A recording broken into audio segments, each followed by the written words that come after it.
Welcome to the I'm Such a Pisces podcast. We're two friends taking an explorative journey into all things astrology and a little woo. I'm Christine. I'm a creative, intuitive counselor and coach, and astrology enthusiast. We Pisces like to wear all the hats. You can find me on IG at The Dreamy Piscean. And I'm Shelby. I am a licensed social worker, a big feelings person, and a light skeptic. Here to learn all the astrological things. You can find me on Twitter at Shelby Tweeting, and being a Cancer rising on Instagram at Shelby Cooking Things. Welcome to our show.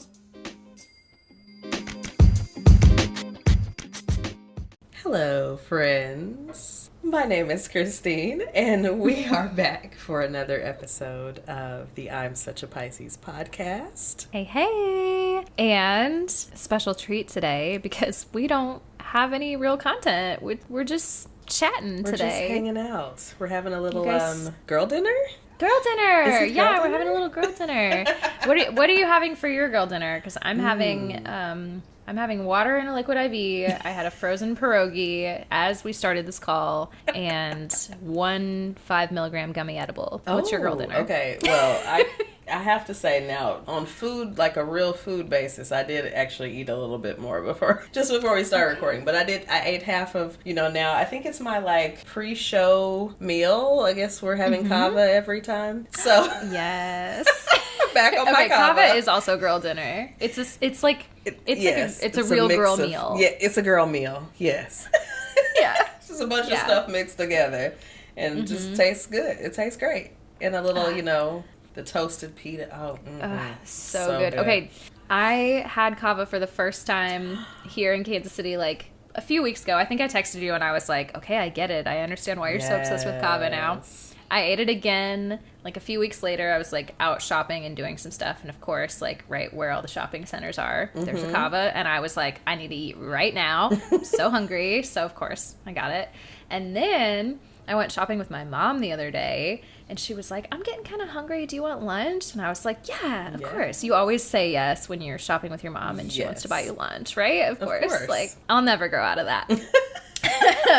But I introduced her to kava, and she was so funny about it. She was like, now what is this place? And I was like, oh, it's kind of like Chipotle, but like for like Mediterranean and salads. Like you go through the line, you like pick out your stuff, or you can just do a build your own or whatever. And so she's like, I think I'm just going to order one of the like preset things or whatever, No. You're like, no. I'm like, okay, it's your first time, but you don't know what's good here. I understand. Yes. Yeah, I'm like, okay, I get it. So she gets a Greek salad or whatever, and she's like, we sat down at the table, and she was like, I was watching them build it as I was going through the line, and my mouth started watering. I was like, yeah, shit is good. It's really good. Anyway, she really liked it, I think. So, okay, good. Another kava. You've influenced both of us now. What am I? An influencer. This is not an ad for kava, but if they want to sponsor us for the podcast, kava, I mean, I have all kinds of great things to say, just have it like every week. It's so good. And it really feels like you're like eating well. It does. I feel good about it every time. That's why I don't mind buying. I'm like, why not? It feels healthy, That's how I always felt about when I lived in Nashville. I always felt that way about Ian Rose. And I know that's also your shit. It's just like, it's takeout, but it's like healthy, and you like eat it and you're full, but you're satisfied, and it's like you don't feel like, ugh, I ate too much. Right. Like, I mean, it's literally, they call themselves a wellness bodega. So, it is. I feel good about that. I'm big on my like food is medicine shit, so I'm like, if I don't feel good, I'm getting something like that. I'm getting like a leafy green or like a really hearty soup or like a, yeah. I gotta get me some soups, some like good soups. Oh, I love soup. Yeah. I'm always here for a soup. I'll eat soup in the middle of August, like in the middle of the fucking summer. I'm the psycho. Are you I'll a soup eat and soup summer at any person? Okay. I'm a soup and summer person. I don't know. I like a cold soup too, though, like a gazpacho. Oh, gazpacho. Okay. Yeah. All right. Yeah. I'm here for it. Anyway, sorry, that was a hard tangent. It's okay. That's what we're here for. Again. That's what we're here girl for. Dinner. We're just, nibbling, We're snacking. Nibbles all over. Little snacks. A little tangent here, a little tangent there. But should we check out CoStar? co-star, or like, I don't know what you let's see what co-star's got to say about it. I haven't looked at mine today. I haven't either, so successfully avoided it. I got mine pulled up. Okay, if you're go. ready. Go for it. So my co-star today says, what do you need to learn, and what is the question that needs asking? So we're in an exploratory place today. What do I need to learn? Probably a lot of things. I've got lots of lessons to learn. Many things. And what questions need to be asked? Is that what questions need to be asked? Yeah. What is the question that needs asking? What do you need to learn? I like that. Okay, this is so interesting though, because that's the main question, right? Or that's the main horoscope. But my do's are paperbacks. Do some reading later. Good news. Somebody give me some good news. And clues. Okay. Blues Clues? Blues. All right, so... Don't get me started. Okay. She's reining it in. My don'ts include slush. No slush. Like, is that like a slushie? Like, I can't have a slushie. What if I'm in the mood for a slushie? It is a little cold for that. It was actually really nice here today. It was here too, I was just going to say, it's about 60 it's degrees December, today. But it was like 60 degrees, yeah. So no slushes, no variables, and no question mark. So how am I supposed to find the question that needs asking if I can't use a question mark? What is that? That's very interesting. We shouldn't ask too many questions, though. You know what? Just let it be. Just let it be. Shouldn't question it. Let it be. Wait for the good news. Wait for the clues to appear to me. And that's that. Yep. Okay, I'll take it. What does your co-star have to say today? Okay, so my co-star says, prioritize communication. Okay. And do you feel... I can do you feel say like you did that today? I have communicated all day. All day. And today. a lot of last nights. Yeah, Christine is... Did you guys know that Christine is a for-hire therapist? Call me any time, all right? Any time of the night. I'll be laying in the bed. Kidding. She will send you an invoice after the fact. I will send you an invoice, though. Nah. But you know what? Those communication skills are on par. We are communicating, okay? Everything is firing for you today. But I will say, again, made a believer out of someone. They're like, oh, you're the real deal. Like, they're like, if anybody ever asks or says anything about him, like, listen, let them know, okay? You better let them know, all right? It's the real deal over here. I never want to be that friend that's like, okay, you can call me, about anything, but then, I never want to be like, I'm a therapist, like, I am a friend that you should call.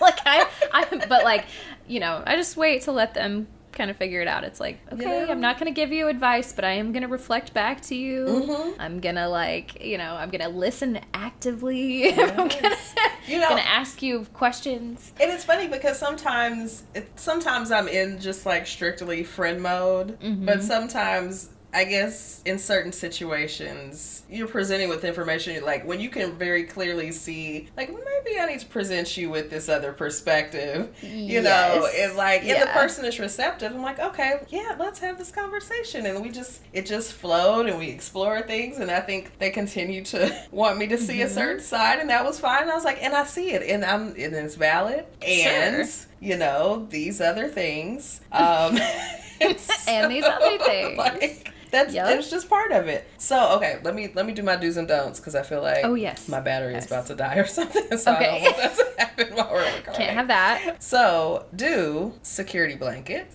aphrodisiacs. Ooh, it's always sexy over there. Okay, just me by myself. So sexy.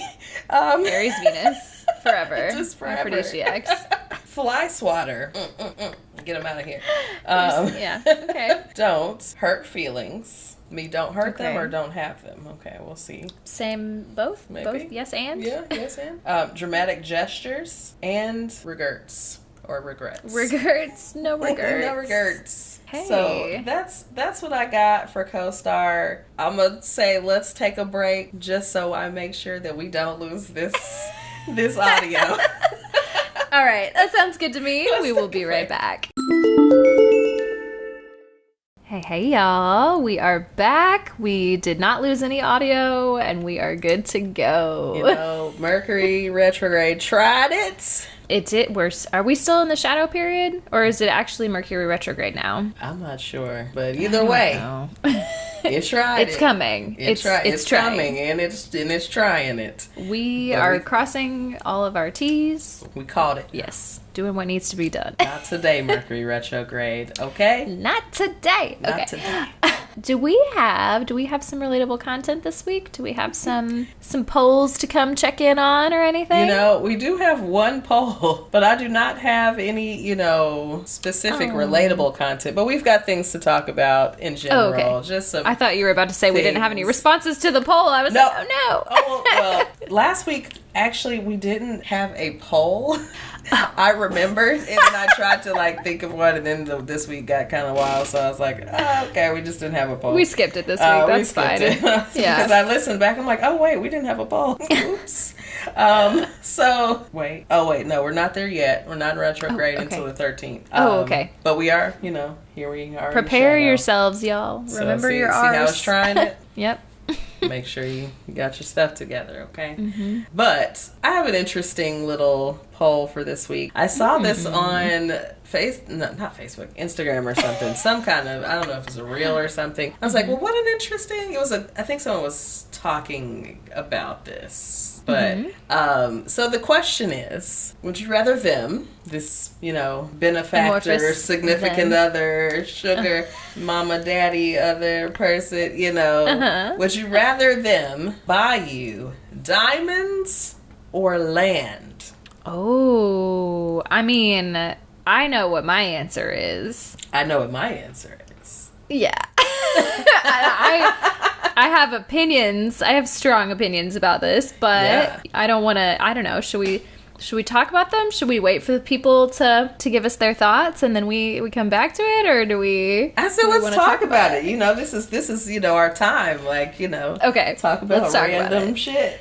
Let's talk about it, because if anybody is picking diamonds, you're wrong. You're wrong. The resale value on diamonds is nothing. Okay, it's land or bust. Like a pretty thing, and you just want to adorn yourself, and that's okay. It is okay. It's okay. You're right. That's okay, but it's not a good investment. Yeah. But diamonds are a terrible investment. Now, what we don't know is how many diamonds, or what is the value of said diamonds? Sure. Are we talking about billions, or millions? What are we talking about when we're talking about diamonds? And one diamond? I would also like to know, is there strings attached to the land? Is it all in my name? Is it in your name and I just get to live there? Because if that's the case, I might think about it differently. If you're buying me something, I want it to be mine. Now, I am working under the assumption that the land, that I will own the land. Okay. Well, in that case, as much as you can own land, but that's a whole other whole other thing. Now, does the land it also maybe depends on where the land is? Is it in the middle of nowhere? Is there a property on the land? Is there, is it farmable land? Is it commercial land? Right. What do you there's a lot of questions. Yeah. Is it good land? Is it just a bunch of rocks? Is there diamonds on the land? Is it mineable? Probably not. But, it's a valid question. Okay. Questions that need answers. QTNA. Yes, questions that need answers. Yeah, I think, as with every poll that we do, it's so very Piscean of us to just be well, there's so many possibilities. There's so many... it's not black or white, right? Exactly. We love a gray area. Mm-hmm. So, well, actually, we thought we were on one answer, which I still think we're on. Mm-hmm. But there are questions, right? Because, if it's there's always questions. Millions and millions worth of diamonds, then, that's... I guess then that becomes the money now versus money over time with land. Right. But, I think land, it's a valuable thing to own a piece of land, or really just to own any sort of property, home, anything like that. If it's yours, feels good. But at the same time, I don't know, we're making all this shit up. None of it is really ours in that sense. Listen. widening our scope a little bit. Like, it's all made up. It's all made up. We just said this stuff. Well, we know it happened. But right. We do. we know it has to happen to own land and things and, usually terrible things. Anyway, let's pull ourselves out of that deep dark hole. There. I like that question, though. Thoughts. Yes. Tell us your thoughts. If you've got differing opinions, please let us know. If you can convince me that a diamond is a better investment than land, I'm here for that argument. If you can be persuasive. Yeah. Yeah. Diamonds or lands? Tell us your thoughts. All right, so I don't think we won't take a break. Right. We'll just keep going. Keep it right on rolling. On rolling. I wanted to follow up a little bit about being friends with our exes.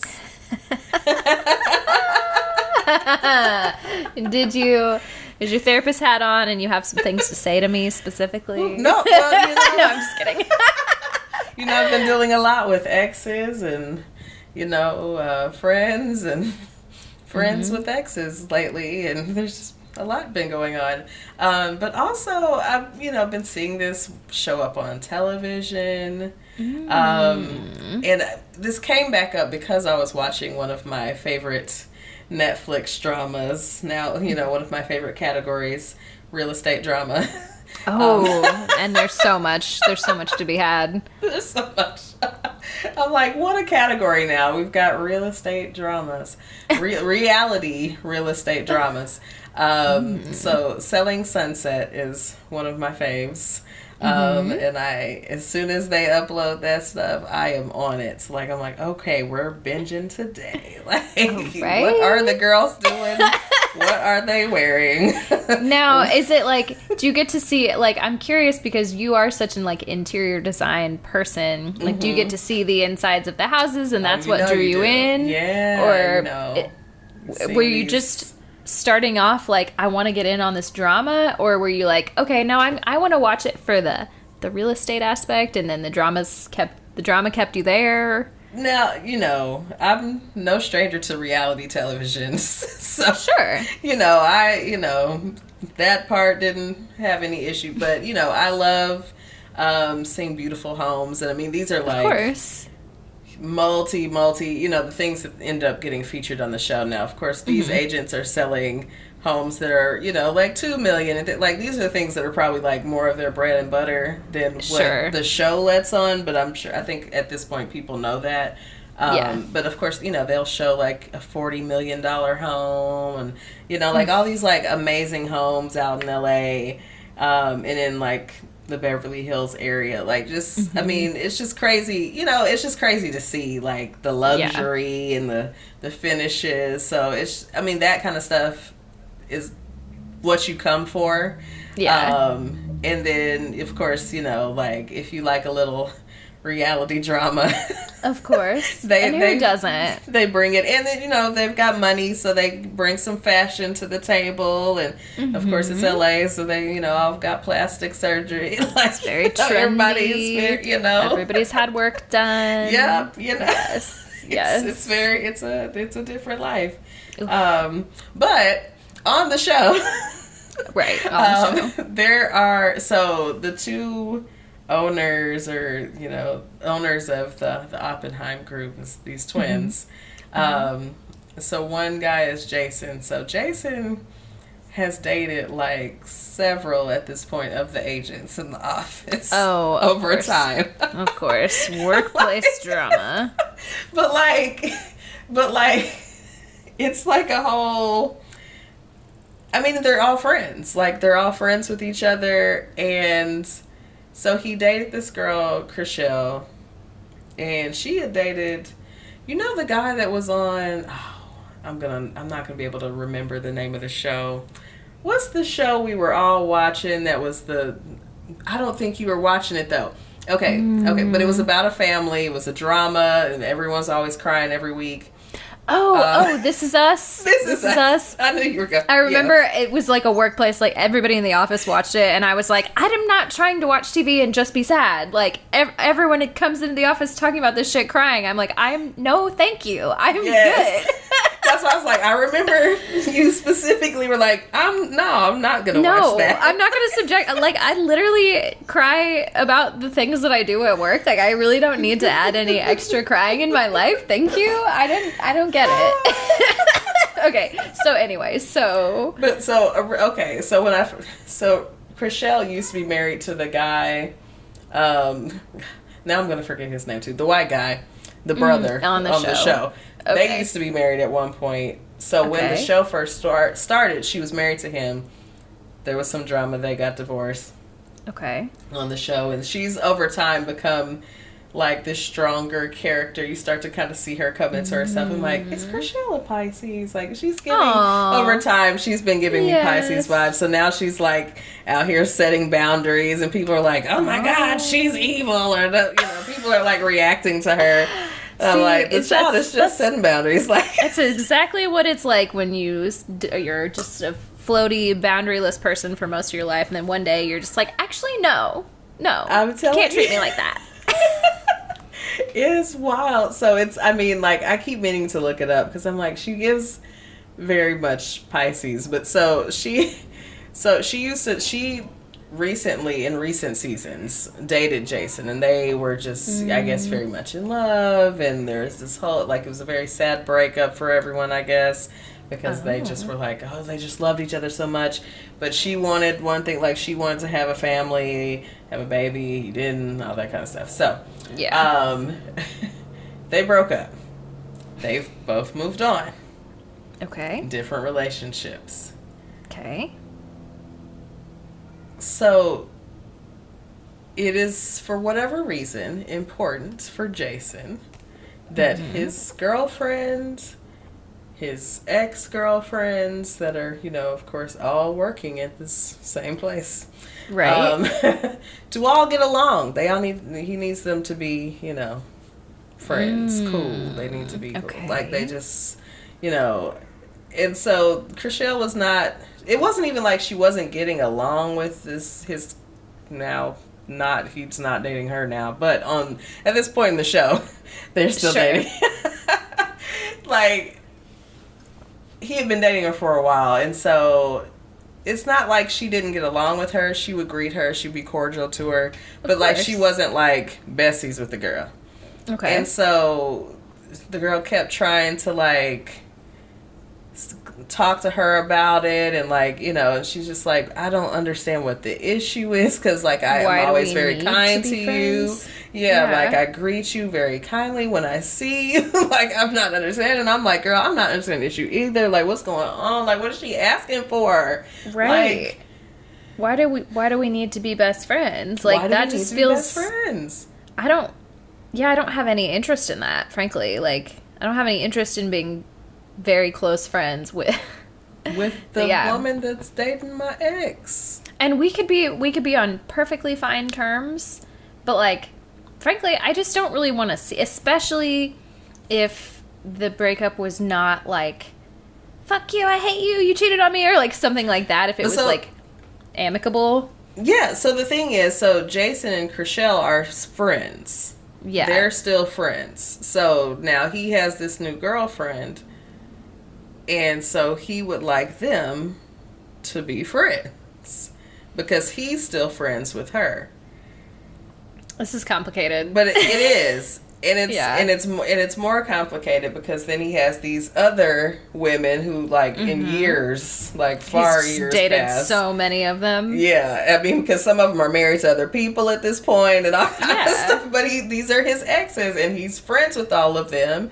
And friends with their now partner. Like, it's just this family.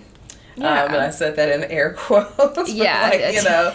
Like, weird reality TV family, but right, yes. But like, so it begs the question in my mind. I just was thinking about that conversation again. Like, if you're still friends with your ex, are you obligated to be friends with their new boo? So, I have thoughts. I have thoughts. And I think especially because, like, having gone through, you know, a recent big breakup in my life, like, within the last year, and now we're both dating other people, and, like, we're still very cool, we're very amicable with each other, but we're not friends. And you know, I wouldn't say we're not hanging out, and I don't expect that to happen. But at the same time, I also don't, like, we're cool, but I really don't have any interest in seeing what you've got going on over there.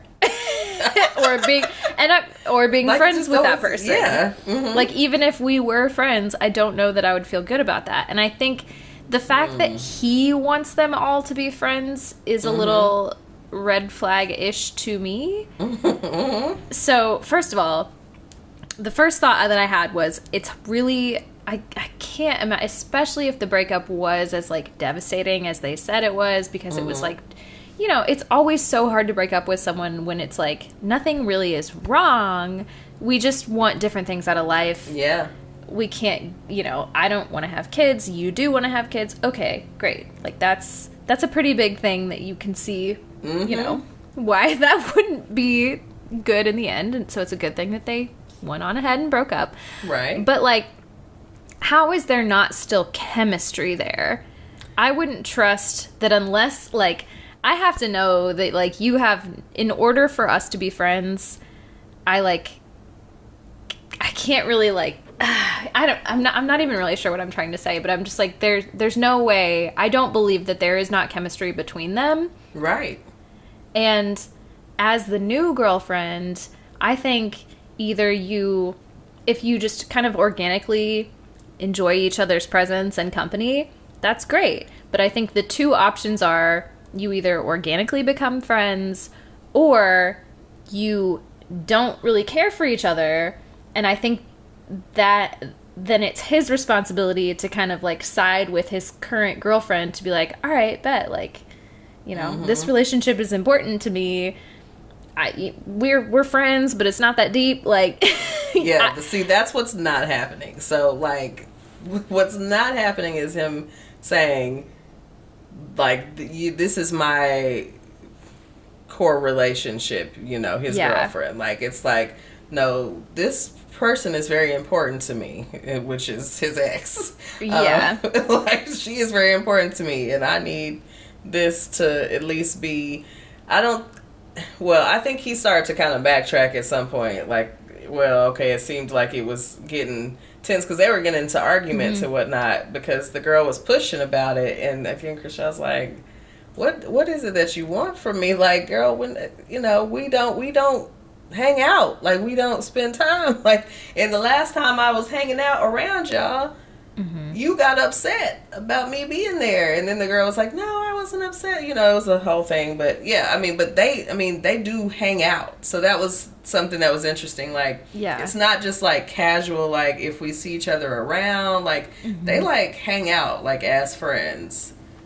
It feels like what's happening to me is that the new girlfriend is, like, trying to be, like, a good girlfriend because he has said, this is an important person in my life. And she's like, cool, I trust that you're not still, like, you know, having like a romantic relationship with this person, so I'm gonna do what I need to do to, like, try and befriend her, but it's too much, and the other party, Chriselle, doesn't really want to be friends with her, and so it's like, okay, well, I'm gonna try, but if you're, like, rude to me or you don't really want to be friends with me, I'm not gonna keep trying to push the issue, like, right. So this girl, so it's like she continues, I think, to try or to, like, I mean, keep up this energy. Now, here's the thing. So Chriselle has made it clear, like, listen, we are just friends. And if it's an issue, we don't have to be friends. Right. Like, so she set that line, and I don't, you know, now Jason, she didn't say that to him directly on the show, but, like, she said that, and I think, you know, at some point that's probably been communicated. But yeah, like, so her boundary is very clear of, like, I don't want to deal with this. And it sounds like she's not being unkind to this girl either. No. Like, she's being very cordial. Like, she's doing the right things. Now it's giving Jason is not over her. Mm-hmm. So why are you trying to, like, make this... Yeah, I don't know. It's like, you made your decision. Like, you weren't willing to kind of give me what I needed out of a relationship. So you just have to let that go. Like... I mean, and to mention also, Chriselle is also in a whole other relationship. She's in a relationship with a woman. I was like, girl, this is like a storyline that I continue to find. I'm interested in women. This whole thing. It's like this freedom relationship. You date a woman, and it's just like, oh, you get out of. What is this life? What is it? Doors are opening right and left. It's like, oh, like a light comes in. Like, oh. Wow. It makes it hard to, when you try to go back, you're like, oh God, what is this shit? I know. Now I'm like, part of me is like, maybe I should have like tried to date a woman, just because I feel like it really raises your standard for like what you want out of a relationship. I think it does. Like, but I also know that unfortunate realities of what is out here. But what it's like to date men. Mm-hmm. I think I don't know. It's a great time. I don't know. Anyway, all that to say, I think it is fine to be friends with your ex. I think, as long as everyone is open and communicable about it and everyone's on the same page. But I think there's lots to investigate here. I think it's worth investigating, like, what are his real feelings about her? Why does he feel a need for all of these women to be friends? Why is she trying so hard to be friends with someone who clearly does not want to be friends with her? I feel like that is giving I'm a little insecure in this relationship. Like, so I'm. And I'll be honest. I mean, she probably has every reason to be insecure in the relationship. Yeah. It's not. It's really all pointing to this guy is kind of. It's probably all his fault. Yes. It's always the man's fault. Very much always his fault. I'm like, this man, oh my God. I'm like, cut it off, girl. I'm like, go ahead, Chriselle, you better tell him. Now, the internet has been, a fan. I mean, some people aren't, but like, most of the internet's like, okay, come on, Chriselle, we on Team Chriselle, like, you better have some batteries, girl. Like, what is wrong with these people, this toxicity that they are promoting? Like, we don't need that. So now, as a second issue from the same show that came up, all kind of things were coming up in this show. I was like, okay, this season is bringing the issues, okay? The things that people need. The things that people are talking about. The issues to talk about. Pressing issues. Also, a strong theme of this particular season was coworkers as family. Right?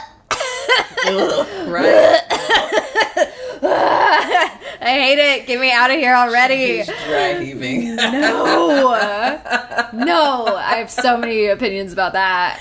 Yes. Yeah.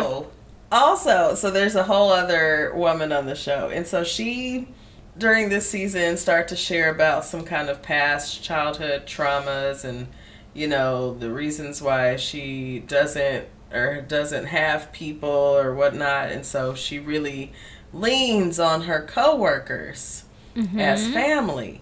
And so get a friend. Yes. Okay. We're like, girl, everybody on the internet is like, Amanda, we are praying for a therapist for you. Like, do some healing work and get you some friends outside of your workplace. But the coworkers are family, and so she's been working with the twins that own the place for like forever. I mean, they were all friends before they made it big, and like they was working out of an apartment and all this kind of stuff. They're telling this story this season because I guess it's like their 10-year anniversary. So she's sharing this stuff about these traumas, and it's important for her for like all of the staff to be there, like at certain events, like, you know, like it doesn't take much for you. I mean, she would just get into these issues, you know, these like arguments with people because they weren't showing up to think like this dinner or something. Like, she's like, it's so important for us to be here, and you know, it doesn't take. I mean, she would just get into these spaces. What about your real life and your real friends outside of work and your family and like all that, like your actual family, your actual family. It was wild, but like that theme came up a lot, and so I, you know, of course we see that a lot in general. Like a lot of places we work like to refer to themselves as a family. I could rant about this all day. I hate the sentiment, and I think part of it is having worked in, you know, we worked together in a place where I think there was a lot of people at the top who would say things like, you know, we're really a family here and blah, blah, blah. And it you just gave me the eyebrow, like, you know exactly what I'm fucking talking about. Yes. And it's, especially it happens, I think, when you work in a place where you deal with really hard shit. I think, you know, social services is like that. I think, you know, first responders feel like that sometimes. Like, I get it. Like, you really have to trust and rely on your coworkers in situations where things are difficult. But it's giving, sorry, that's like the third time I've said this on this, but it's giving, toxic family, a toxic abusive family. It's like, if you feel like we're family, let's like, how do you treat your family? Do you treat your family like you can do, you know, you can get them to do things for you, like get them to do more work for you? Right. Because you feel like for less pay, because you feel like, you know, you're invested in this other way. It's like some subversive form of capitalism that is like really insidious and gross to me when people refer to their colleagues as their family. Like, and don't get me wrong, obviously I loved a lot of my coworkers. We're here having a podcast together. Like, there were times where I would come into Christine's office and just lay on the fucking floor and be like, ugh. Okay, like, it did feel a little familial, but, you know, yeah, I don't know. That was just because we developed an individual relationship within that setting versus just declaring that we are all family. And I'm like, but the analogy is always so weird for me because I'm like, families are so highly dysfunctional. So why would we want to? So many of them are. Yes, exactly. In some way or another. And like, you know, why would we like to model our workplaces after families? Right. Because we haven't figured out how to get the families together yet, right? Like, we still trying to figure that out. So why are we modeling work? It just feels like, and it's like, well, I need you to stay late and do this, you know, this thing, and wouldn't you do that for someone, you know, we're family, like, wouldn't you do that for me if we were family? But I'm missing my family. But I'm like, the ones at home. But I have a real life that I actually care about, and like, I understand sometimes things do just need to get done, but don't frame it that way. Just be like, look, this is a thing that needs to be done. Like, why do we have to frame it like we're all family? I don't like it. I don't want you to be my family. I don't want you to be.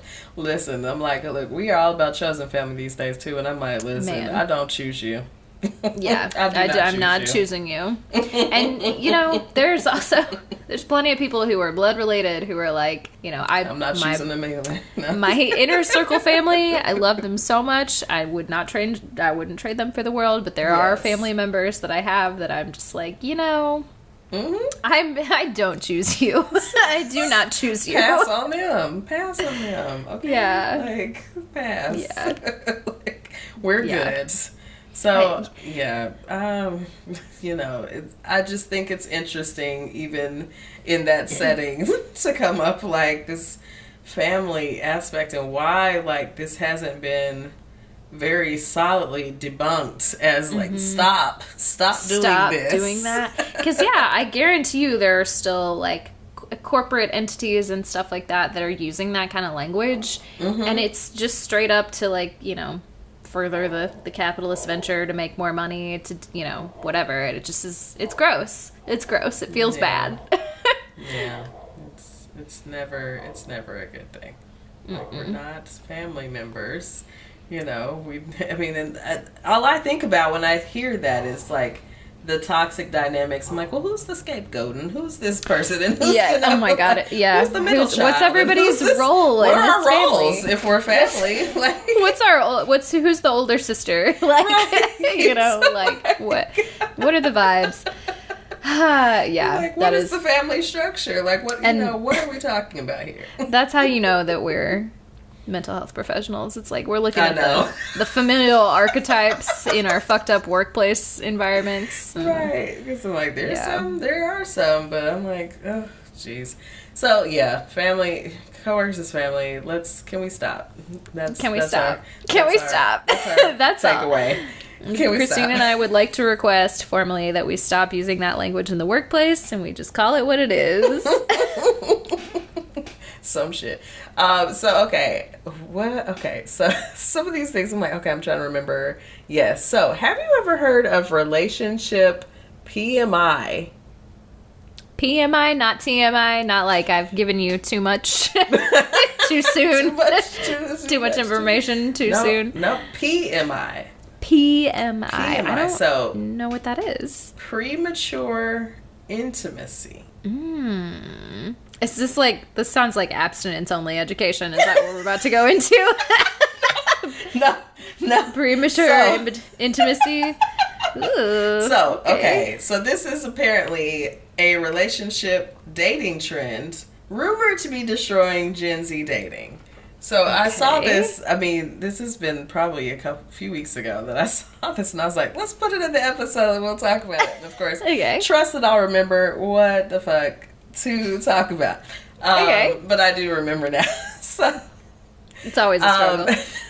Yes. So this is not sexual intimacy, but actual like premature sharing, honestly. Like, like over divulging.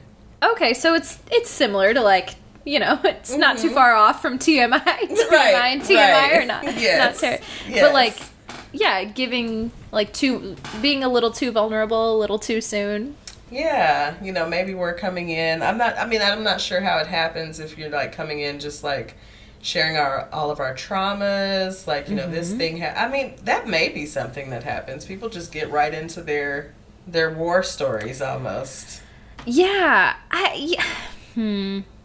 do you feel about that? Like, how soon do you feel... Because I know Christine is somebody with layers, okay? From my perspective, I'm like... I feel like we've been friends now for... I don't know, when did you start working at the place where we work together? Like 2016. That's been some years. Like, it's been some years. It's about to be 2024. Like, we've been friends for a hot minute. Really, I feel like obviously we've known each other the whole time. I feel like we've been slowly kind of, and I am that way too. Like, I don't always give everything all at once. Yeah. But we've like kind of come to learn more and more of each other's lore, I think, every day. Yes. Or every time, especially now, every time we have a podcast. So I feel like maybe this is not an issue for you. Is it? No, I don't think so. I think there's enough there, that like, I think people probably think I'm sharing something that's deep.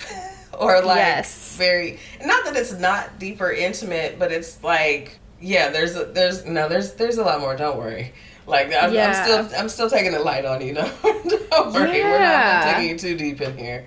But it depends on how how the conversation starts. Because like, if we start into something that's like, well, I could share this thing. As long as it's, if I can maintain if I can stay regulated and tell something, I think I feel differently. Like, if I'm like still traumatized by something and I start sharing that I don't think that would be okay. Yeah. So I think you and I are similar in this regard because like I think we both do this thing, especially in dating relationships, but even in friendship, like I think in friendship relationships, like I will divulge something that the other person will think, oh, like I'll share like a big T trauma that I've had, but I'm like, I've done a lot of work around that. So I'm like, I can talk about that and be cool. But then like, it's been some years and I'm saying some shit and I'm just like, you know, when I start like stream of consciousness, like talking about whatever, like the way I do with my therapist, that's how you know you've gotten in. Like, I'm like, oh, what's wrong with her? She's like actively learning about some things, some things about herself, and she's like not doing well. Like, when I start showing you that side of me, that's how you know you've really gotten in deep. Sometimes when you're talking, you get the insights. Like, I was, you know, that happened to me today. I'm like, listen, you got me talking for this long, and we having a 3-hour therapy session. Yeah. I'm like, I'm getting some insights for myself. Like, hold on, that was for me. I'm talking to you, but that was for me too. Like, all right. Put that one back. Yeah, put that one back for yourself. Yep. Yeah. So, tell me more about this. Like, what is the... It's destroying the Gen Z dating? Like, tell me about that. I mean, it sounds like, you know, it's a practice that is so common.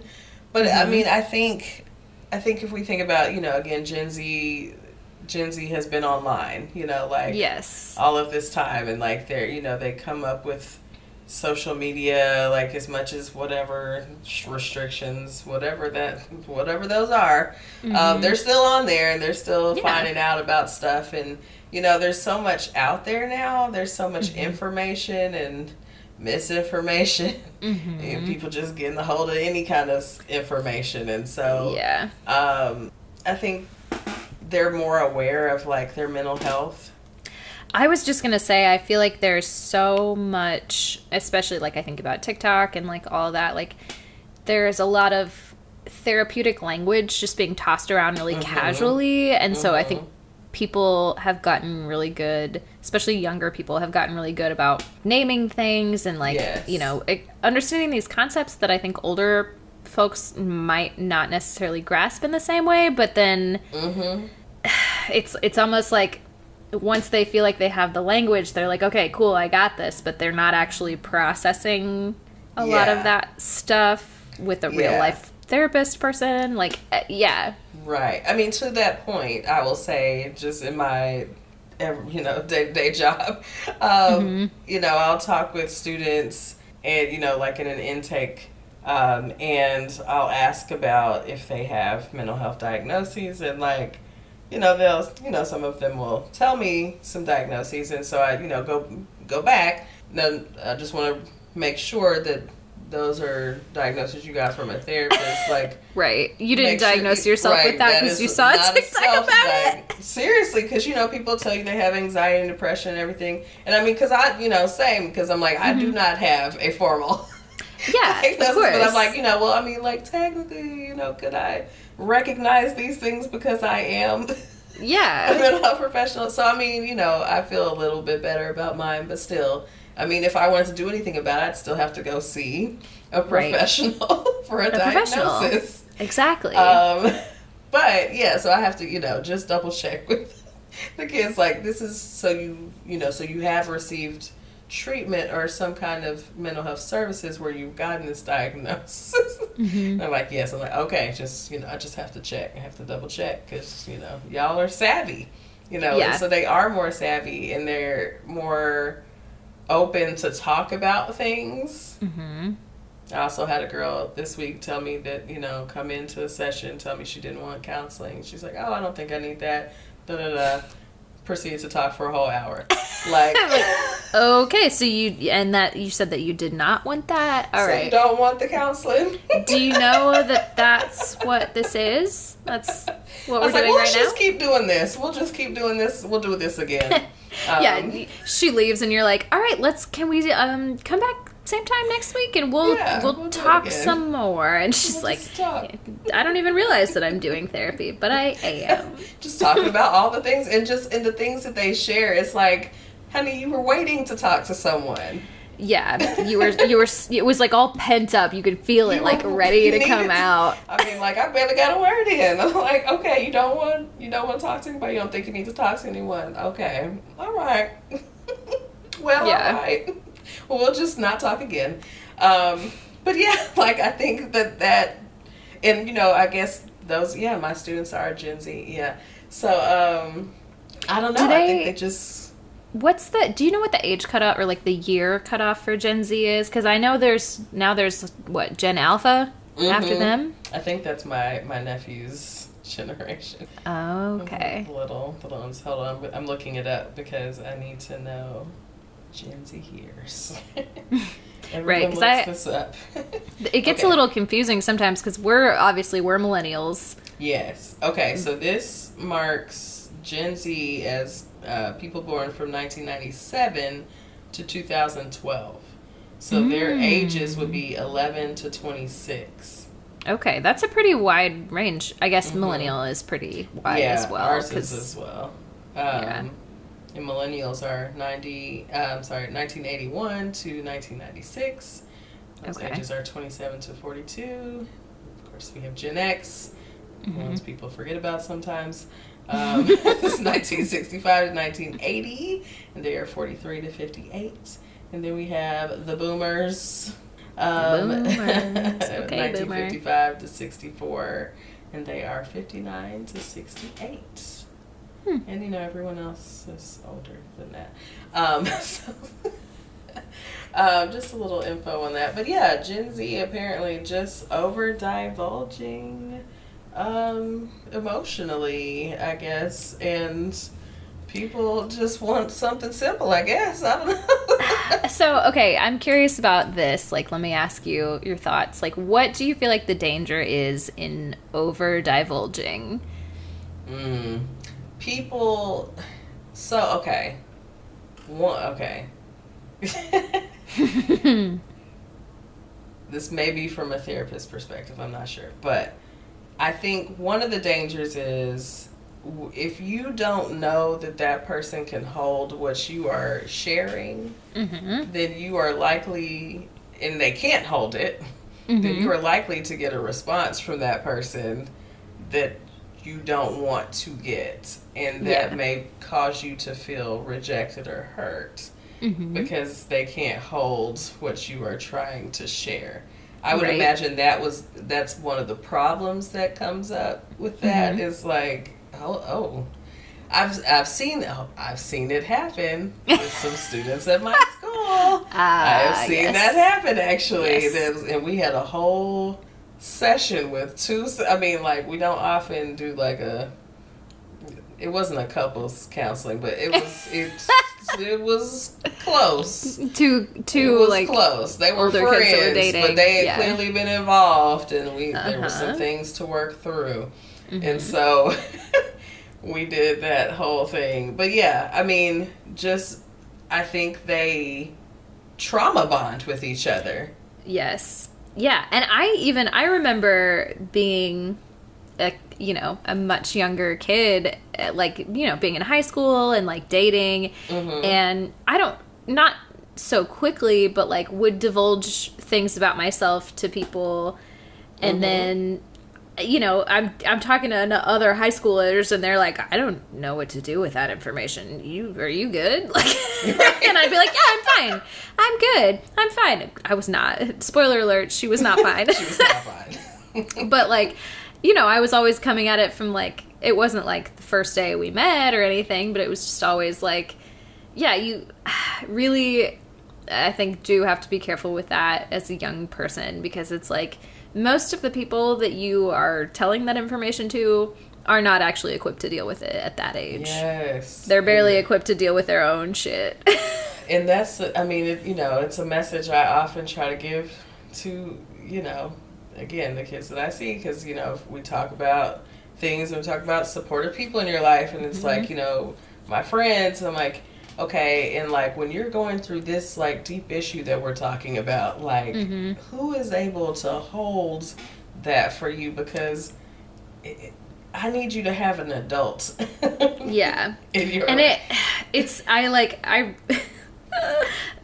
I remember writing an essay one time when I was younger about like, you know, some big T traumas, and then talking about the person who I had that was supportive of me at that time, and it was my fucking high school boyfriend who was like halfway a drug addict. So I was like, no, that person was not helpful at all. I think about that sometimes, and I remember, this is a whole nother story, but like I remember like a teacher reading it and being like, and do you have anyone else? And being like, No, that's I'm good. Yeah, and just like it's like my adult self just wants to smack that younger version of myself and be like, no, like you could do so much better than this.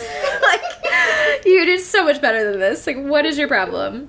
But it's very much like teenage thinking, and and so it's like you can't blame them, but it's like, oh, yeah. Child, one day they will hopefully cringe thinking about that. And I don't know, I'm also thinking about like, what is the intentionality behind like why you're telling it in the first place? Are you doing it because, you know, this person that you really like is like pulling away, and you're like, wait, maybe if I tell them some deep dark secrets about myself, they'll be like, oh wow, let me hang on a little longer. Like, you know what? I'll be honest. Now, I was in high school, and this is kind of sad. Oh, we gotta laugh about it though, right? Right. So my boyfriend at the time was breaking up with me, and I'm all upset. And so, in the middle of this whole conversation, I start telling him, like, about my mom passing away and all this stuff. And I'm like, oh my God. What are you trying to do? Like, you know, if you just feel bad for me, like, maybe we... Yeah, like, what the fuck is that? Like, why would that be a good reason to tell somebody something? So, if you ever find yourself in a place where you're, like, trying to tell somebody something so that they don't break up with you, it's probably a bad look. It's probably a bad look. Man. It's a red flag. Don't do it. Yeah, Just but we've all been there, right? We've all been there. We've all been there. It's high school, Christine. You know, I don't do those things these days. We live and we learn, and we grow up and we get better. I will not share my traumas as an attempt to hang on to a relationship. That's not what we do. But at the same time, as an adult with a mental health background now, I'm like, it's a bid for connection. Like, you just want someone to connect with you. Like, at that age, I think everyone is just so desperate to make connections that feel good, and they're just throwing whatever at the wall to see what sticks. And it makes so much sense to me that would be what you did. Yeah. That's what I did. Like, yeah. But yeah, okay, so all right, we gonna send the energy to Gen Z. Like, best of luck. Go see your therapist. Your friends are not your therapist. Go see a counselor. It's all Wait till that little frontal lobe is done growing to trusted adults, and do your thing. Like, exactly. Talk it out. All right. What other kind of shit do we have to shoot? Okay. I also saw. I've just seen these random things on the internet. So I saw. I don't remember how I saw this, but there's a conversation about whether watching TV is a good first date. A first date watching TV. What's your initial thought on that? My initial thought is, if it's our first date, and I like just met you, I don't want you in my house, and I don't want to go to your house. I feel you. I'm just straight up from a safety perspective, like, let's meet in a public place so I can feel out your vibes first, Yeah. I don't know. This could be a generational thing. I'm not sure. Say your things. I was just going to say, if we know each other in a different context, and then you're like, the first thing I thought of was, like, if we're coworkers, and then I was like, no, don't date your coworkers. Don't. But like, if we have a mutual friend, if there's some sort of background, like, if this is anything other than, like, we just met on a dating app, or you, like, stop me on the street or something, like, if I don't know you, I don't want to go to your house. But if I know you, I might be a little more inclined, especially if you're making a thing out of it. If you're like, we're going to come over, we're going to watch this thing that we both like, I'm going to make you some food, here's some, a nice little cocktail, or something like that. Okay. I'm like, all right, bet, like, I'm down with that. But if we're just straight up coming to watch TV, like I walk in the door and you're like, here's the couch, and we just sit down together, I'm like, you're trying to fuck, and I would like to be courted a little more than this. Give me a little bit of effort, okay? Listen. Come on. Like, yeah. Do not invite me to the couch. So, apparently, 45% of Americans say having different movie tastes is a deal breaker. So, this is an important factor in dating relationships, figuring out those movie tastes.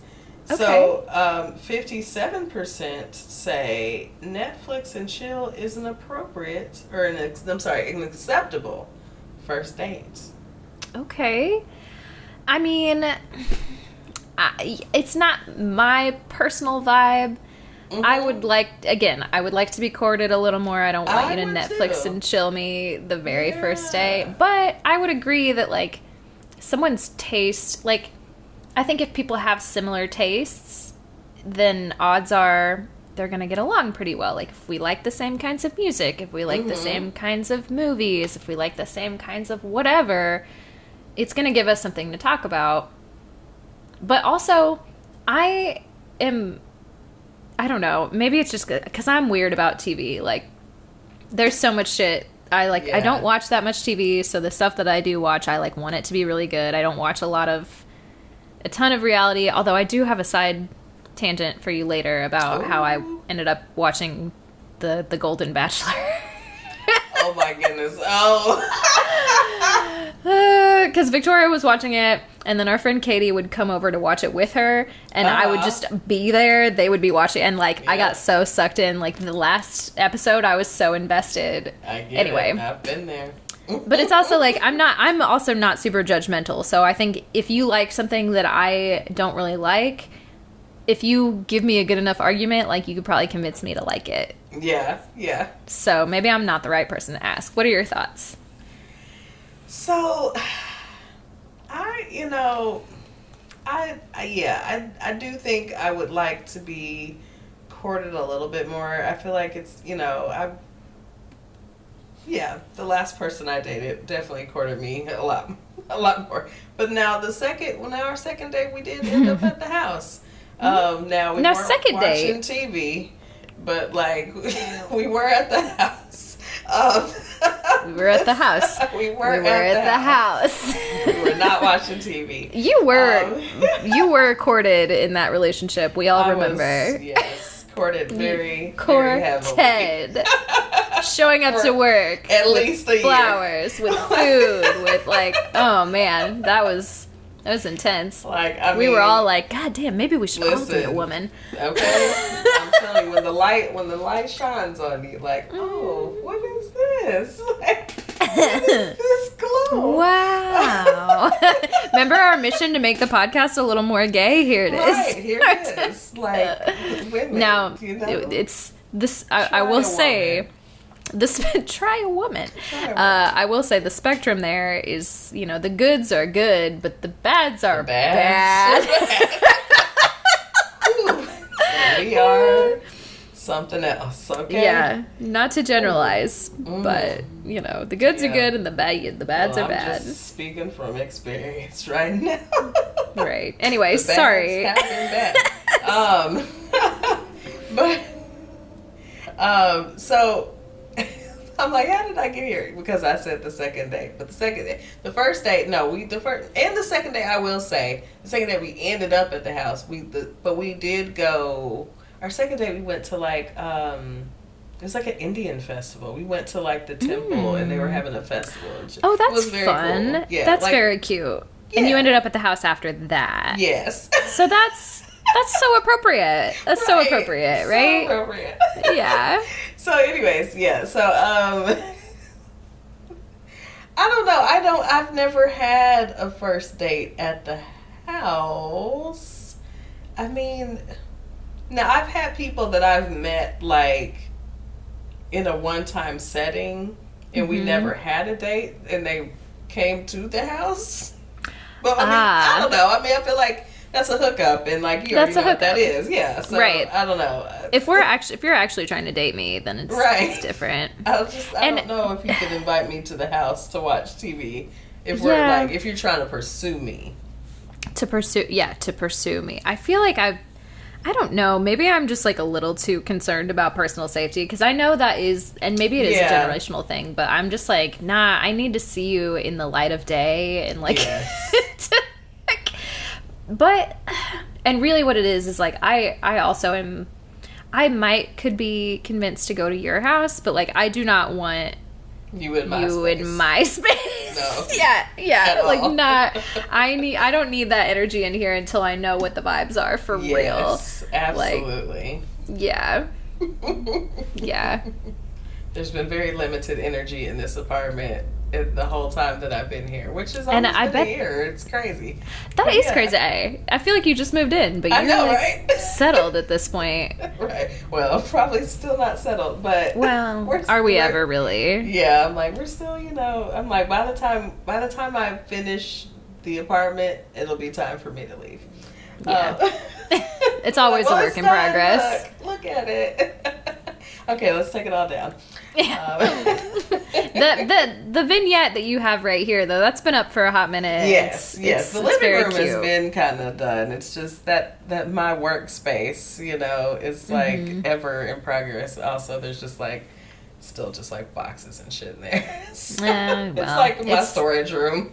Yeah, everybody needs at least one room. That's the room that I'm in right now is not at all a vignette, because this is just the room where everything random goes. All the extra stuff. Yep. It makes for a good recording space, though. Yes. Anyway. So about this watching TV. So in this article that I was reading, so this survey found that the average person is streaming about 1,112 hours of content a year, which is about 21 hours a week. And that's so much. Is equal to a part-time job. Now, you didn't have to drag us all like that, okay? Like, you didn't have to do that. You didn't have to do that. Like it's a job, okay? We're watching it like it's a job. I mean, and I hope you're getting paid. You better be signed up to Nielsen or somebody watching that much TV. You better be getting some now, credits. I love answering some surveys. Get a little survey here and there. You know me, I'll find some money now. Like, all right, okay, let me play these games. Did I tell you I signed up for that app? Again? So I can start getting paid for playing these games on my phone. Okay, send me a link, because I've already earned a $25 gift card. Stop playing with me. I could use an extra $30 or whatever. Like, please. Hey, send me a link. Like, hey, is there a referral code? I'll send it to you. Well, that's a lot of TV, and I feel like my streaming has gone down since the pandemic. I feel like I spent so much time in the house watching TV. Yeah. That now I'm in my I'm kind of out of my feral era, but we're still in the streets a little bit, going out and about and trying to experience the world and not watch as much TV as I used to. You're in the Sag ascendant and your solar return. Like, that's not now if you were in the Cancer ascendant, like, you might be at home watching some TV. But you're definitely in the streets right now. So speaking of which, sorry, just a quick side note before we take a break. I did look up my solar return chart for next year, and I have a Sag ascendant again. So so things are gonna stay weird. It's just gonna stay weird. Things are gonna stay weird. We're still gonna be traveling. We're gonna be doing whatever. We're not settled yet. Ooh, it's not a time for settling just yet. All right, that's what I'm talking about.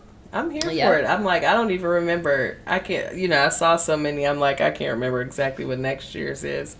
But that's a good time, girl. It's not a bad time, but you know what? She's just kind of tired, so we'll see. It's rest in the future. We got to see the rest of the chart. Exactly. Maybe on another Shoot the Shit episode, I'll pull it up for you. Okay. Okay, should we take a little break? Let's take one here. All right. We will be right back. recording. All right, we are back. We got a little bit more of the meats. A little bit more. And then we got some stoner scopes, because, of course, it's a new month. It's Diciembre. And, muy bien. New month, new blessings, or whatever, you know? So, I definitely wanted us to chat a little bit more about Spotify Wrapped, because, you know, it's our favorite time of the year, and we like to know about the music that we are listening to and the plays that we are getting. So, I think this is the first year that we got a Spotify Wrapped for our podcast. Yeah, we didn't get one last year, I don't feel like. Yeah, and maybe they didn't do them for podcasts last year, I don't know. But I was really excited to look and see, and I just wanted to shout us out a little bit. And then I wanted to get into some of our personal things, personal plays. So I just wanted to shout out the fact that we had a lot of growth last year.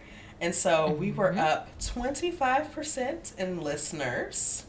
Oh, that's amazing. Look at us. We were up 54% in streams. Okay. And we were up 76% in followers. Oh, you guys, you're following us. You really like us. I love it. So that's so good to know. I was trying to see if there's anything else just that I wanted to share, but we have a lot of fans that are, that we are in their top, podcasts, like their top 10 and their top 5. I think top 10, we've got about 68 people. I'm like, okay. And then the top 5, 44. Ooh. So we've got some people that really, really like us. They really so like us. They really like us. They really like us. So, very excited to see that. But, do you want to get into some of, our personal...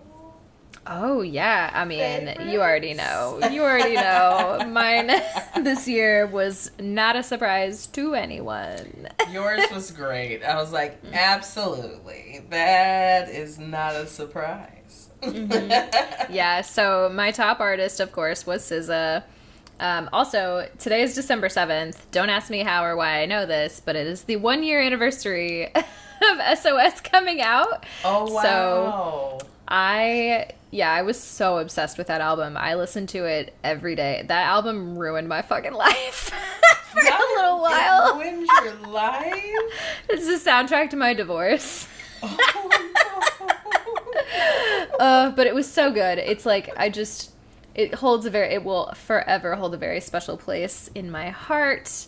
Yeah, SZA, and I think I was in top 0.5% of SZA listeners, which also is probably a little excessive, but you know what? I don't care. I loved it. Well, I was so about it. I will say I had a similar number for my top artist, so I can vibe with that. Like, I can understand. Apparently, we were vibing. Who was your top artist this year, Christine? So this year, I was a little surprised. I'm not sure why I was surprised, but maybe I just forgot about how much I listened to this artist. My top artist this year was Masego. Oh, that's a really good top artist. Yeah. Like that doesn't surprise me. Right. That's very vibey music. Yeah, right. I could see it. It's very vibey, and honestly, at least two or three of the people in my top are also collaborators of Masego's. They all collaborate. Yeah. So yeah. That sounds about right. A lot of things, a lot of vibes. You know me. You know the vibes. We love it. We love it. Yes. Who are the rest of your top artists this year? So number 1 is Masego. Number 2 was Sir. I love me some Sir. Very Cali. Very, roll the blunts, smoke the weed, ride around. Of course. Vibes. The vibes. Number 3 was Duran Bernard. Oh, okay. Yes, Okay. Get a little gay in there. Just get a little gay Of course. You gotta. Number 4 is Alex Isley. Mm-hmm. And number 5, Londrell. Ooh. I gotta keep the vibes high. High vibes. Gotta be elevated. Very high vibes. Okay. Yes. We love to see that. We love to see spirits. That. All right. Tell me what you got going on over there. Yes. Okay. We like to see it. So my top 5 this year, of course, we've got SZA at number 1. Mm-hmm. All 5 of my top played songs, well, the top 4 of my top played songs were SZA songs, and then the fifth was Brent Faiyaz. Yeah. Oh. Mm-hmm. Yeah. Still in your feelings. Yeah, very in my feelings. I heard someone recently say, like, if you're a girl and you listen to Brent Faiyaz, like, you are definitely toxic. And I was like, I love Brent Faiyaz. I do too. I'm like, oh, yeah, but, maybe, you know, also I'm like, I could see it. It really does make sense. So, yeah.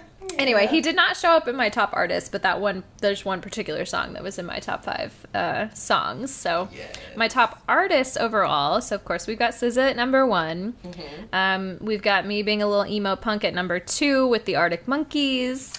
I love the Arctic Monkeys. Yes. 3, speaking of a little bit gay, we've got Boy Genius, which that is, that's like Phoebe Bridgers, and like, it's all the like, you know, white girl, gay, everybody's white bisexual icons. They also put out an album this year that I loved and also had me very deep in my feelings. Okay. So shout out to them. Okay. Shout out to Boy Genius. For literally every year, Mac Miller makes an appearance. Yeah. You know, she loves Mac Miller. She loves Mac Miller. I'll never get over Mac Miller's death. Yeah. Don't talk to me about it. And then number 5 was Kali Uchis. Oh, yes. Okay. A vibe. Yes. A vibe. Yeah. Different vibes, but very definitely like similar. A lot of crossover in our music tastes. I'm curious, did you listen to many podcasts this year? Did you have a top 5 podcasts? So, okay, I did not listen to podcasts the way I normally have in the past. So I actually have a top 4. Oh, I do not okay. have 5 because I was not listening very much this year, apparently. So, do you know what my number 1 podcast was? What was it? This podcast? It sure was. Oh my God, the I'm Such a Pisces podcast. I'm Such a Pisces podcast. And you know, I was in the top 2% of our fans. And so I would like to know who beat me out for number 1. I don't think it was you because yours, we were further down in yours. Yeah, so who's the number which one of fan? you? Which one of you is listening to us religiously? More I would than love Christine. To know.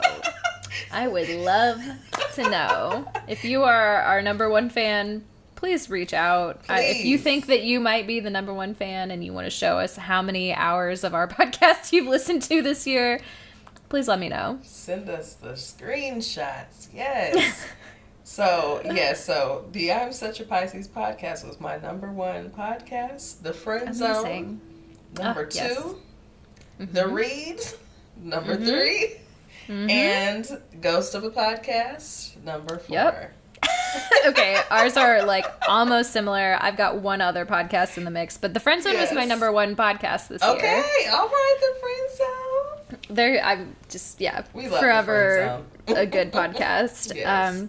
My number 2 was this podcast called I Saw What You Did. It's a movie. I'm sure I've told you about it before. It's a film podcast. It's these 2 women, and they do a double feature with a funny theme every week, and then they just talk about the movies. Mm-hmm. And I actually, when I went to Atlanta, I met one of the hosts of the podcast at a gay bar. That's right. Okay. Yes. I remember this okay. Yes. Yeah.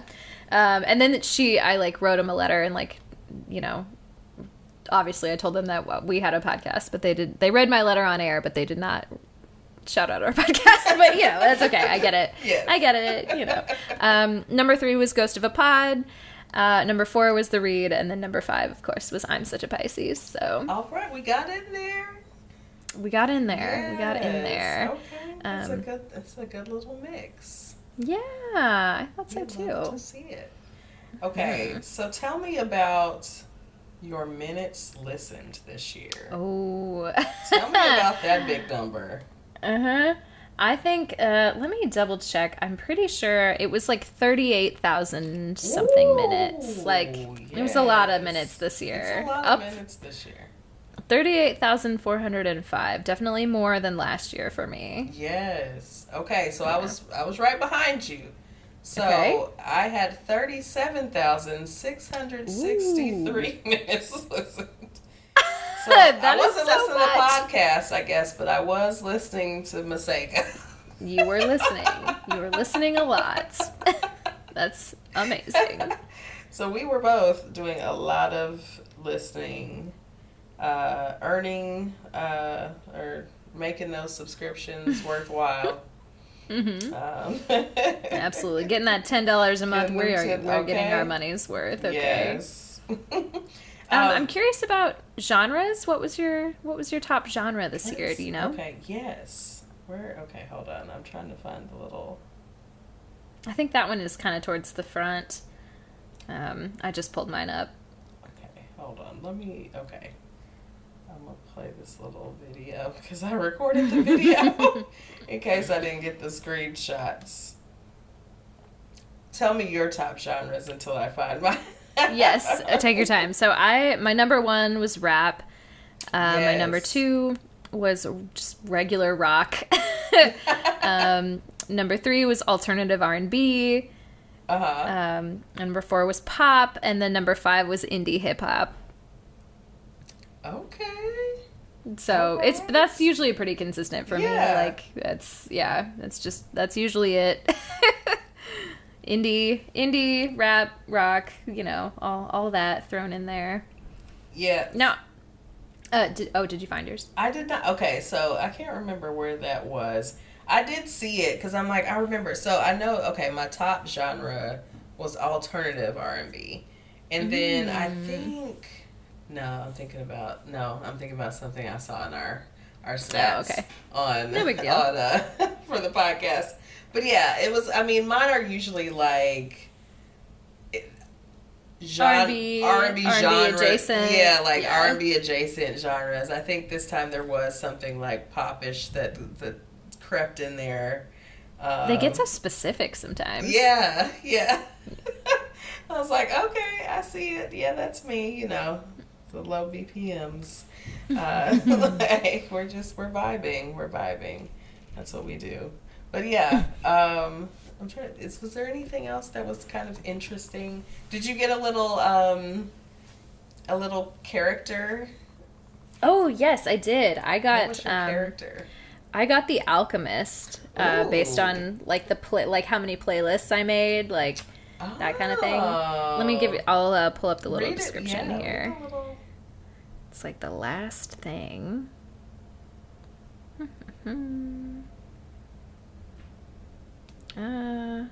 Sorry, it always takes me a minute to find it.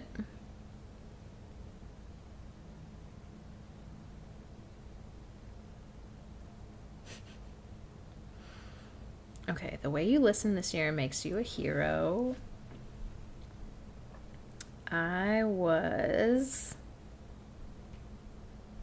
Yes, The Alchemist. So listening is your laboratory. You create your own playlists more than other listeners do. Nice work. Oh, I love it.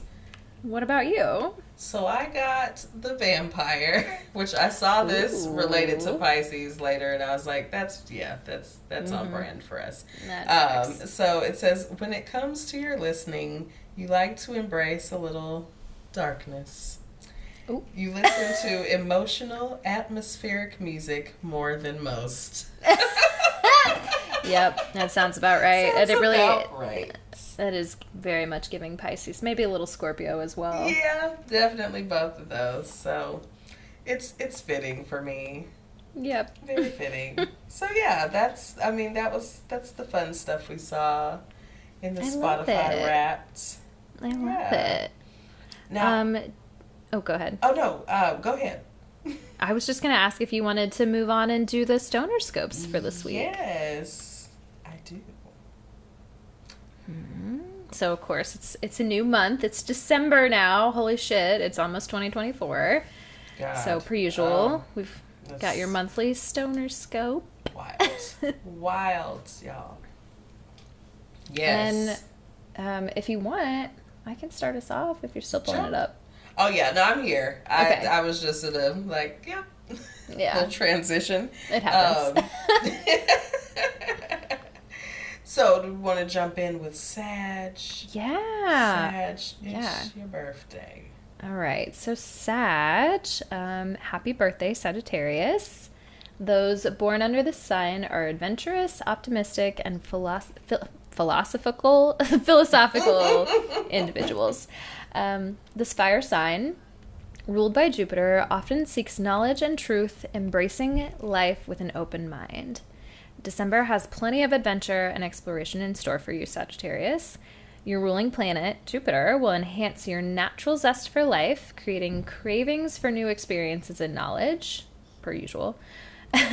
This is the perfect time to embark on physical travels and intellectual pursuits. This festive season adds an extra layer of excitement and social activity to your life. Embrace these opportunities to expand your horizons, but remember to stay grounded. Balancing your adventurous spirit with some practicality will ensure you make the most of this vibrant period without overextending yourself. In terms of your career, your enthusiasm and optimism may open doors to new opportunities and positive recognition in your current role. Financially, be mindful of overindulgence, as your optimistic nature might lead to overspending. Keep up your active lifestyle while taking time to rest and rejuvenate. Socially, you're often the life of the party, attracting others with your infectious energy and humor. In matters of the heart, those relationships will enjoy shared adventures, while single Sagittarians may encounter love in the most unexpected places. Remember, Sag, that your freedom-loving spirit is your greatest asset. Let it guide you through a month filled with joy, learning, and memorable experiences. And then, as a Sag, your strain this month. As a Sagittarius, your love for exploration and excitement finds a kindred spirit in Frosted Flakes. This hybrid, a child of MAC, has tingles, laughs, and good vibes in spades. It also sparkles like some of the luxury items that you may feel tempted to buy this season. Embrace the end of the year with a strain that fuels your desire for discovery and joy and looks good doing it. Okay. Love to see it. I love some Frosted Flakes. Okay, Sag. Right. All right, so Capricorn. You're not cold, Capricorn. You're frosty. Okay. Oh boy. Okay. Yeah, all right. Frosty. Okay. Yeah. As you step into the white wonders of December, let this mysterious OG strain be your cozy companion through the chilly winter nights. This indica-dominant hybrid is like a warm blanket for your mind, offering a calming and happy head high. Perfect for the hardworking Capricorn. Frosty allows you to unwind and relax after a day of conquering mountains. Okay. Love to see it. Next, we've got Aquarius. So, Aquarius, your innovative and forward-thinking spirit will align perfectly with the soaring sativa-dominant vibes of Galactic Jack. Crafted from the cosmic union of Jack Herrera and Space Queen, this strain is your rocket ship to unparalleled energy and productivity. Its peppery aromas are also out of this world. Okay. Jack Herrera, that's a classic right there. That is a classic. Yeah. I feel like I've heard of that one before. Yeah. Have you tried Jack Herrera? I don't have any memory of trying it, but there's a good chance that I have. Yeah. I know I've tried it at some point. I enjoyed it. Like I've read a lot about it, like over time. So I'm like, okay, come on, classic. That sounds like something to try. Yeah. And of course, Aquarius, I feel like that would be something that, like, yeah, get into, like, this is a classic strain. Like Aquarius, how the Aquarius combo is. of the classic strain with something called Space Queen sounds like very Aquarian. Yeah. Like, yeah. I'm into this kind of different thing, but also, do you know about this? Right. Okay, so Pisces. Hey. Embrace the end of the year with a strain that complements your fluid, mystical Pisces energy. Let Dream Queen, a whimsical Space Queen, and Blue Dream cross, redolent of tropical fruit and euphoria, be your guide to a world where dreams and reality beautifully blur. That sounds great to me. That sounds like I'm like, get it today. Yeah, right now. Dream Queen. Please. Get it in my body. I love it.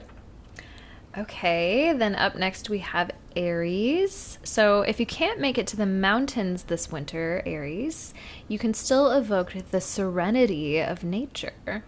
As you charge headfirst into December, let the hybrid snowcap be the frosty fuel for your spirit.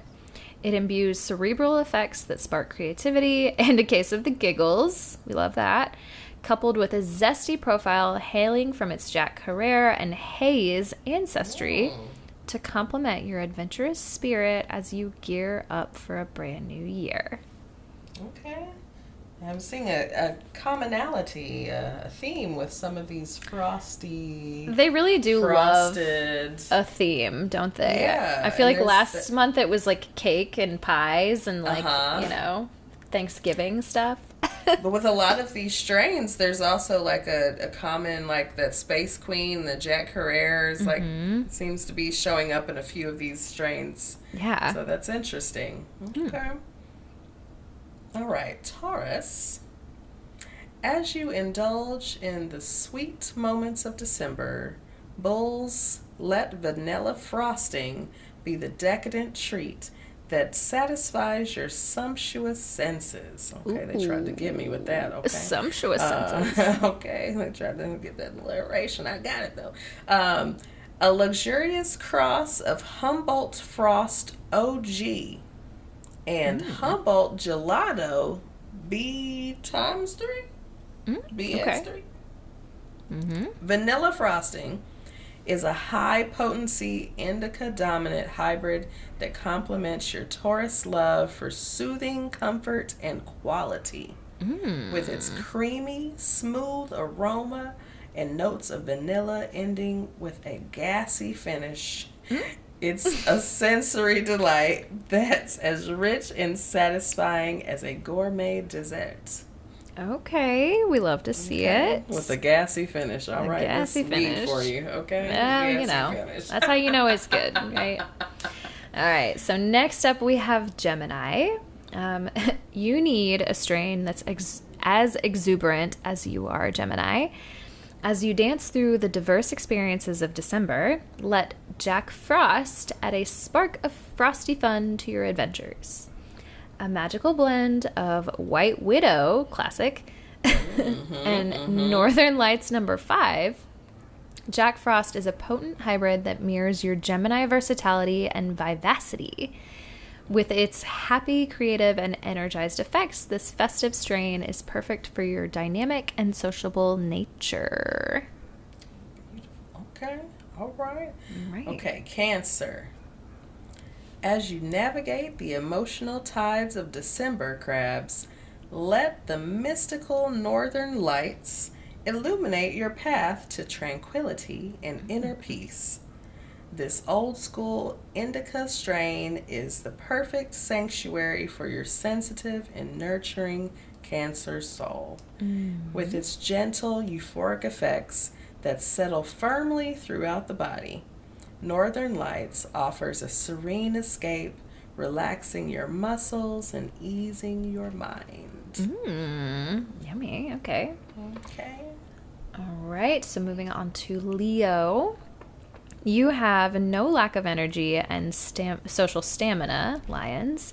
So imagine enhancing your natural state with a burst of euphoria and a creative spark with every puff, perfectly aligning with your flair for drama and passion. Golden goats effects are mostly energizing, making it ideal for social gatherings or solo creative sessions as you bask in the winter's festive glow. It has a unique profile of funk, fruit, and spice, bringing in 2024 with your trademark pizzazz. All right, Leo, golden goat. That one felt off. That's off theme. Unless there's a theme that I'm... Goat? Maybe I'm just not getting it, but I don't know. I don't get it either. So we missed Leo does love to stand out, though, so... Yeah, okay, there you go. It tracks. All right, Virgo. Like the big cats themselves, you were created. You're a rare breed, Virgo. It's like, okay, words. Yep. Created by crossing the exotic genetics of tiger melon and snow lotus. Ooh. Snow leopard is a unique indica-dominant hybrid that accentuates your Virgo precision and depth. With its higher than average THC content and woodsy profile, this strain is a master at bringing a tranquil yet introspective high, ideal for your thoughtful and analytical nature. Okay, well, that tracks for a Virgo. Okay. All right, let's see. So, moving on to Libra. Libra, you love beautiful things, and this strain is a thing of beauty.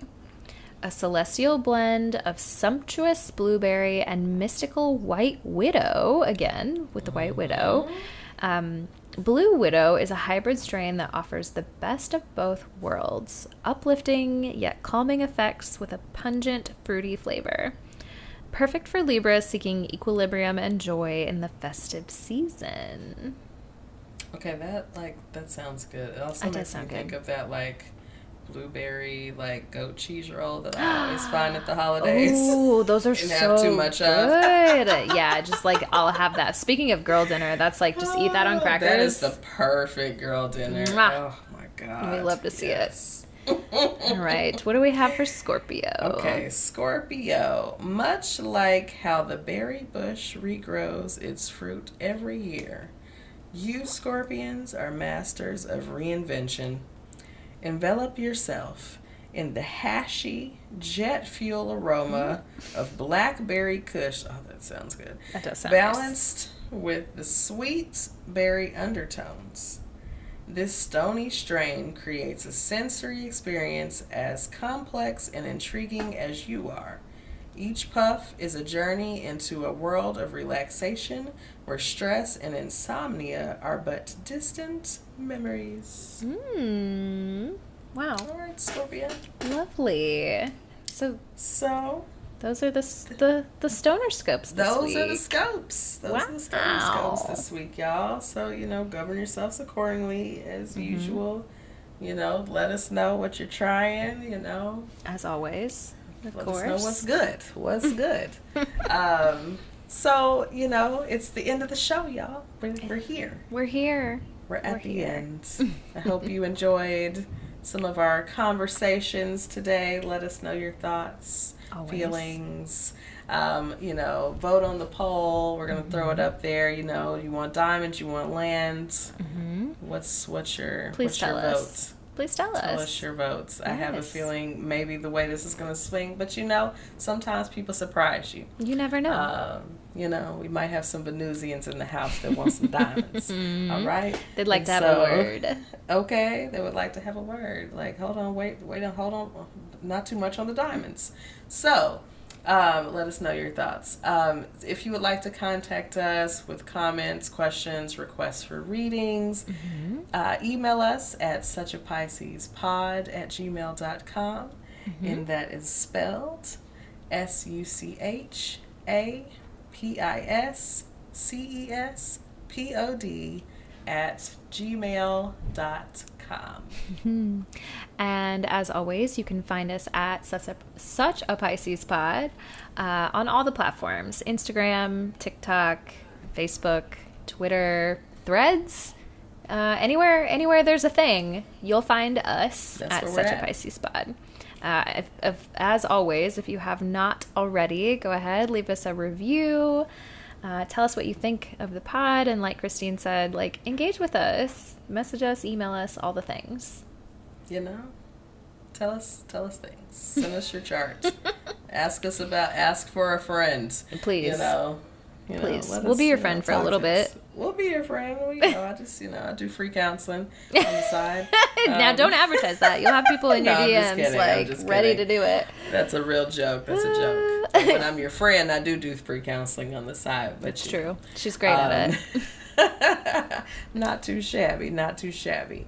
But we're going to get on out of here, friends, and prepare, get ready for the next few weeks. We got some topics coming up, I'll send you a little preview out here on, Instagram, on the internet, so stay tuned, see what we're talking about next. Yes, can't wait to see it. All right, y'all. We'll see you next time. You stay safe in these streets, protect your energy. And seduce and scheme safely. All right, y'all. Bye. Bye.